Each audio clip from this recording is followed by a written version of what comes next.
What's going on today, guys? In today's video, we're going to be going over a DPS build for the Fire Staff and the Ice Gauntlet. Been doing some testing, been trying different things out to see what works the best. I've ran a couple portals with this.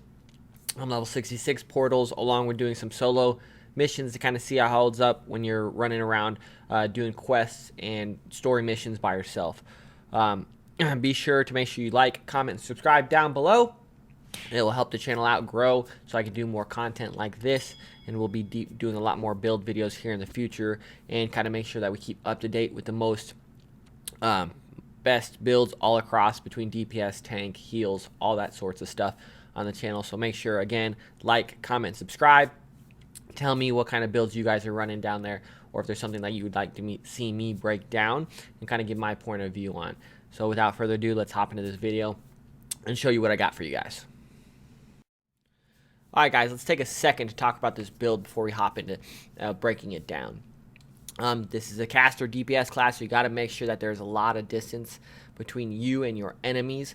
And not only that, but you have time to cast some of the abilities. Sometimes it takes a second or half second during the animations. So you got to make sure you have ample time in order to cast it, because if not, you can get stunned and overwhelmed very, very easily. I've thought about that when you guys are playing solo, how you guys can kind of defend about that without having to have a life staff or have to have a healer with you to run certain instances. So I've kind of took all that into consideration. I think this is the best all-around DPS build for these two items with the Fire Staff and the Ice Gauntlet. After I've been playing with it for about 10 hours, I think it is, I've kind of figured out this is kind of the best combo for the all-around build if you want to use these two and you want to be a caster DPS. So let's kind of look at the Fire Staff first, show you how I've built it, and kind of show you how I use it also, and the best way to get the most out of it. Alright guys, so let's hop right into this Fire Staff, okay? So I've kind of built this to keep in mind that it's going to put out the most DPS, along with being very mobile and able to escape while still doing damage over time. I think paired with these three together, it's very good. I'm going to go over exactly the abilities first, and then I'll kind of explain why, and I'll show you how I use them in battle. Some of the perks, or I guess I will call them perks, in here I'll explain why I selected the ones I have, but I'll leave this on the screen so you guys can take a screenshot or see how I built this. But the three abilities that we're going to take, of course, the first one being Fireball. You can't get this as the first one, but I'm going to talk about this one because this is the first one I use in the attack, and I'll explain why, okay? So you shoot a heavy Fireball and deals 140% weapon damage on impact and leaves a burn of 3 meters burning field that lasts 6 seconds. The burning field deals 10% more, or 10% weapon damage each second. This ability cannot crit. Why I choose this: 140 damage. It's an AoE effect. Not only that, but it will cost them to burn, and it's kind of easy to get off. Now, one thing I always make sure I do is this uses the first attack I initiate. So I'll horde everybody around, and then I'll turn around and lay the Fireball down first. And then what happens is over here is heavy attack reduces Fire Staff cooldowns by 10%. So I'll throw the Fireball down, and then I'll immediately heavy attack to start to get the cooldown from the Fireball done. Okay, and then I go roll right into the second ability. The second ability would be Pillar of Fire is what I'm going to use. Why? This gives a little circle targeted area that gives 134% damage, shoots flames up out of the ground, catches anything in it. It's really good. Make sure you max this one out because you can gain 10% of your max mana per hit, enemy hit by the pillar. So if you do these two things, you can cause a lot of burning and a lot of damage right off the bat. Okay, this is very good. And then the third ability I'm going to take is going to be Burnout. Why? Because you can dash forward or dash away using this ability to kind of get out of trouble and or put a lot of damage across targets that are already in the burning area. This is great for a lot of different reasons, and you can utilize this in a lot of different ways, so make sure you have this one, okay? Those are the three abilities. I'll tell you why I tie the perks together here in a minute, but make sure you do this. I found out that this has done an immense amount of damage for me. Not only that, but the spin move, and not all that, but the visuals are pretty cool on it too, okay? For the perks, of course, I'm going to take Heavy Attack, restores 5% of your max mana. Heavy Attacks reduce Fire Staff. While holding Fire Staff above 50% mana, gains 10% empowerment. That increases the amount of damage that we're putting out with the Fire Staff, okay? Down here, I'm going to increase the Fireball Burning Field, lasts for 9 seconds more. Then I'm going to take Clear Casting. If you haven't taken damage in the last 3 seconds, you deal 10% more damage. So really important to make sure that you guys are staying away from damage, keeping space in between you and the enemy, so that way you can pump out easy 10% damage.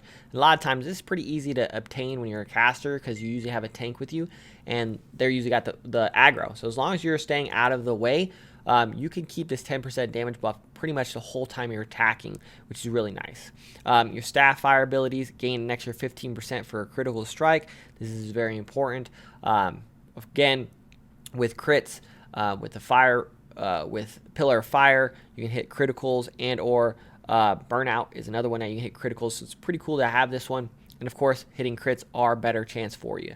Heavy attacks no longer consume mana. This is very good, especially when you have 2 items that you're using to fight with that use mana. It could be a very mana hungry build, and you go through a lot of potions. And with this is going to be a little bit less use on your mana when you're using those heavy attacks, which again, if you use those heavy attacks up here, you restore 5% of mana on max hit. So kind of no longer consume mana, and it only adds to your thing, so you can throw a lot of heavy attacks out there, okay? Now, at first, I've been using this, using the Runes of Helios, using the Fire Staff abilities, places a 2 meter rune on the ground that increases your damage for 30% while standing in the rune. The rune lasts for 7 seconds. Now, I'm not exactly sure if that's the best thing for this build. I'm still doing a little bit of experimenting and seeing what will happen. I think that you might want to do catch. Direct hits with the fireball gives you 10% of your max mana to reduce your fire staff abilities. So I think I'm going to actually try to do catch later on. So that way when I throw the fireball, not only do I get 10% to my max mana, but it also helps the cooldown of the other 2 abilities on the staff, which is great for us, that we're able to use them more often. Okay, and then we're going to hop over to the Pyromancer side. And what we're looking for here is Pyromania, which while holding the Fire Staff below 50% health, will deal 20% increased damage. Next one, Let It Burn. Whenever burning deals damage, you gain 10% Fortify. As long as you have the Fire Staff, you should be pumping out burns, no problem. So you should always have 10% Fortified all the time. Definitely if you're using the Fire Staff. Then we're going to use Kindle. That burns last 20% longer. This helps give you more damage over time and help those AoE effects be more effective in the long run, okay? Critical hit with Fire Staff abilities inflict burning, dealing 3% weapon damage over 6 seconds. This is really good if you're hitting crits over time. You could give this one up and probably go Burnout goes 50% further, but I've noticed that that might be a little too far, okay? So this is kind of the class I have set up. Playing with it a little bit. There's a couple other things that we might want to use as I kind of develop this build and play with it more and kind of see what best fits my play style. But this is honestly the best thing I've kind of used. Why I don't use the other 3, just FYI, is a Meteor Shower. You have to stand there and cast it, and you're just a sitting duck. Though it's great in groups, it's useless when you're solo. It's very hard to get everybody to kind of stay in one spot, especially if you have musketeers or archers or just guys that are running after you trying to do DPS. It's very hard to cast this by yourself. Incinerate, it's a good one to kind of help clear enemies around you, but it takes a second to cast and it can be canceled when you get hit. It's not always the best thing to use, but it is a good opportunity to clear out around you. If you're getting overwhelmed and stuck by stoves, this will really help you back everybody off you and kind of give you a second to figure out what exactly you're going to do. If I was going to use this one, I'd probably trade it for the Pillar of Fire, because I definitely want to use Burnout, especially with Incinerate and Burnout being together. You could do a lot of different damages, and you can get away very easily. Next one is Flamethrower. This is probably the least favorite one, because you have to actually hold this one, and it depletes your mana bar as you hold it. What I do not like about this is that you are kind of very vulnerable, and you can get hit very easily and be taken out, especially if you get overwhelmed. I'm not a big fan of it so far. Do a little bit more testing and let you guys know. Okay, so that's kind of the Fire Staff build that I've kind of used for this example. Let's hop over to the Fire Gauntlet, or I mean the Ice Gauntlet, and kind of show you what we have working with, okay? So on the Ice Gauntlet, honestly, this thing's great. I think this is pumping out a lot of damage with this weapon, and kind of gives you a little bit different feel, and it's got great AoE effects, okay? So the first, we'll start with Ice Tempest over here. First thing we're going to take is Critical Rejuvenate. You gain 15 mana whenever you critically hit a target, which is really nice. Just quick, easy build. You can also do Cool Reach, which increases damage of light and heavy attacks by 15% of your targets further than 15 meters. You could take either one of these. It's really up to you. We can actually switch these off and take one of the other ones, okay? Then we're going to take Ice Storm. Creates a 5-meter radius storm at the target area that is dealt 17% of damage for 0.33 seconds for 5. Every 0.33 seconds for 5 seconds. The storm creates a frost area that slows enemy down to reduce target movement speed. This is honestly probably the best ability for the Ice Gauntlet. You definitely want to make sure you have this probably on any build you have, because it does help slow down and it pumps out a lot of damage, okay? Then we're going to just max this whole thing out with Weakened Gust, Storm Summoner, and then also Pushing Storm, which increases 10% damage for each enemy in the Ice Storm.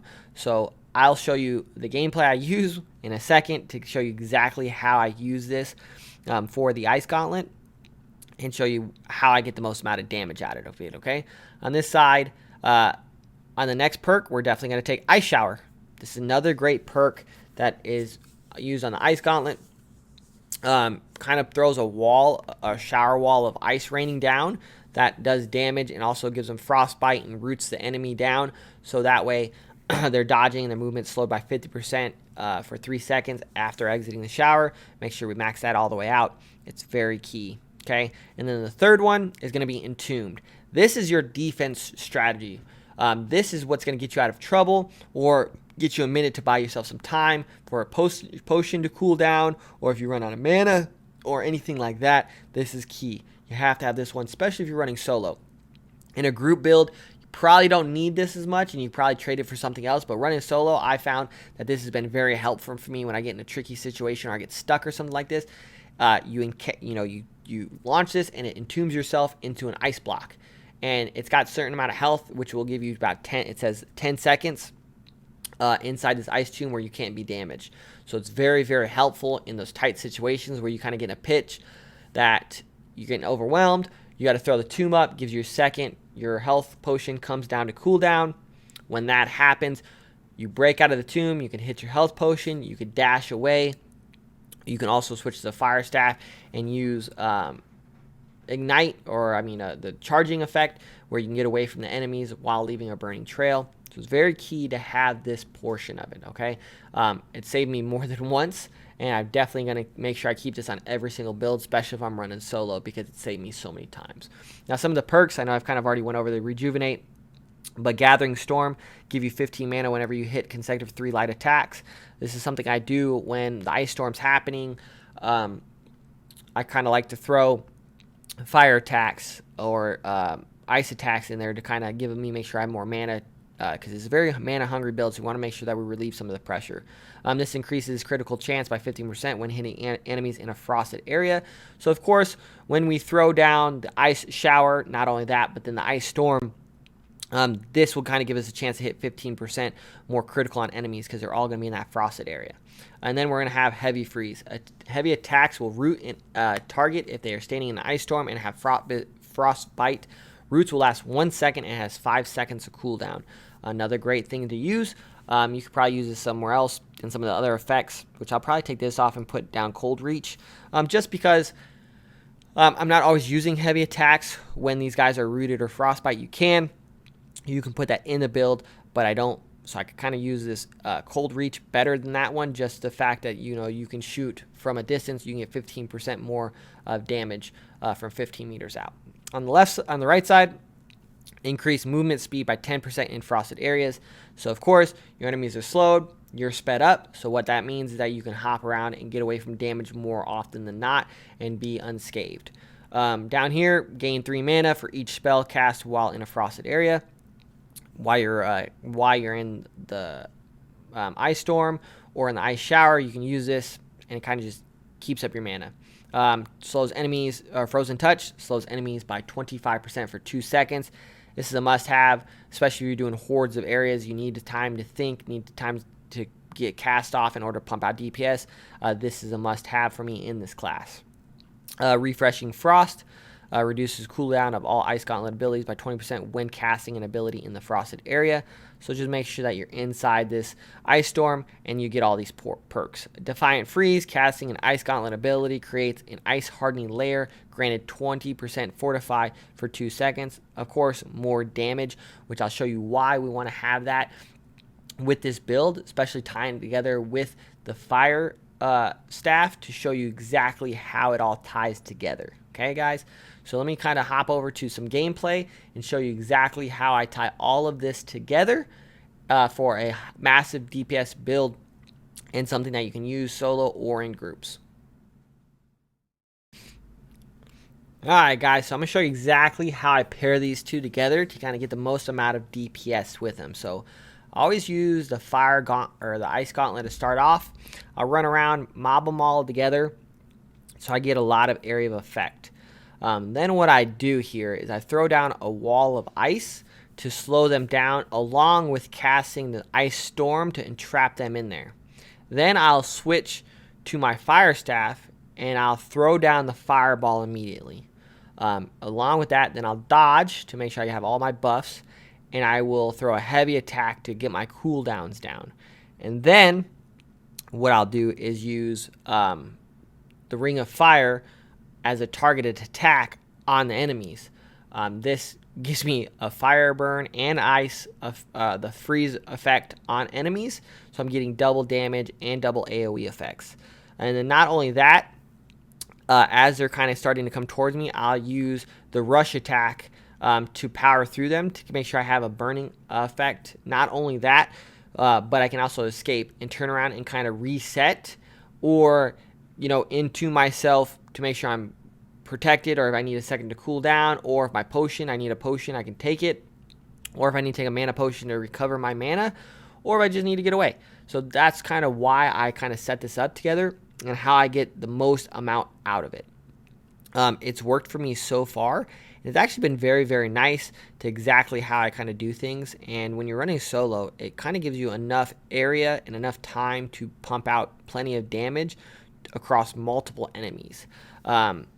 This is a lot different than like a healing build or whatnot, where you have to take one enemy at a time and just keep dodging. This class, you can really lock down a lot of different DPS in a little area, which is very, very nice. So that's kind of why I've built this class the way I did. I hope you guys try this out. Give me some feedback on exactly what it is that you guys are changed about it, or if there's any other reasons or any other thing that you might be talking about that might be more effective running solo or in groups. So make sure today you guys like, comment, and subscribe to the channel. Turn on the notifications so when I post more videos like this, you can kind of keep up to date with all the new builds that I have coming out in the future. I'm really going to be focusing on making the best classes for not only groups but solo builds in the future. And I'm going to use almost every single weapon and go through and kind of give a lot of different outlooks on exactly what this game offers. This new world, it's beautiful that you don't have to be tied to one specific class, and something that I love about the game. And there's so many different options and abilities that you can use and weapons to have fun, and you're not tied down to just doing one thing all the time. I mean, I'm a healer at first, but then when I'm solo, I like to try different things to make sure I have DPS and a lot of different options. So if you guys can like, comment, subscribe, and I'll see you in the next one.